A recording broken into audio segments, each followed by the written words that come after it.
ကျွန်တော်တို့ရဲ့ home screen ကိုနှစ်ချက်တောက်လိုက်တာနဲ့ home screen အဖွင့်အပိတ်လုပ်တဲ့နည်းကိုပြောပြပေးမှာဖြစ်ပါတယ်ခုဖုန်းထဲမှာရှိတဲ့ setting တွေကိုဝင်သွားလိုက်ပါကဲ setting ထဲရောက်ပြီဆိုလို့ရှိရင်တော့ကျွန်တော်တို့အပေါ်ဆုံးသားလေးက search bar မှာတစ်ချက်နှိပ်လိုက်ပါကဲ search bar မှာရောက်ပြီဆိုလို့ရှိရင်တော့ကျွန်တော်တို့အခုဒီမှာကျွန်တော်ရိုက်ပြထားတဲ့အတိုင်းဒီမှာ auto screen on off လို့ရိုက်ရှာလို့လည်းရတယ်ဒါမှမဟုတ်ကျွန်တော်တို့ဒီမှာ double tap လို့ရိုက်ရှာလို့ရတယ်အခုကျွန်တော်ကတော့ပထမဆုံးအနေနဲ့ double tap ဆိုပြီးတော့အရင်ဆုံးရိုက်ရှာပြမှာဖြစ်ပါတယ် search bar မှာတစ်ချက်နှိပ်လိုက်မယ်ပြီးတော့ double tap လို့ရိုက်ရှာလိုက်ပါ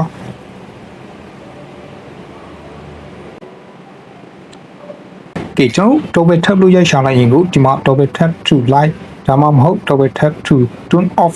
စသည်ဖြစ်ပေါ်တော့ဒီလိုလေးပေါ်လာမှာဖြစ်ပါတယ်ကျွန်တော်အနေနဲ့ double tap to turn off light စတဲ့ဒီနေရာတွေမှာ click နဲ့ပြီးတော့ဝင်သွားလိုက်မယ်ကဲဒါဆိုရှင်တော့ဒီဘက်မှာဒီလိုလေးပေါ်လာမယ်ပေါ့နော်ဒီပေါ်ဆုံးသားလေးက double tap to light ပေါ့နော်ဒီနေရာမှာ on လုပ်ပေးမယ်ပြီးတော့ double tap to turn off ပေါ့နော်ဒီနေရာမှာ on လုပ်ထားပေးမယ်ကဲကျွန်တော်အနေနဲ့ဒီနေရာတစ်ခုမှာ on လုပ်ထားပေးလိုက်တာနဲ့ကျွန်တော်တို့ရဲ့ home screen ကို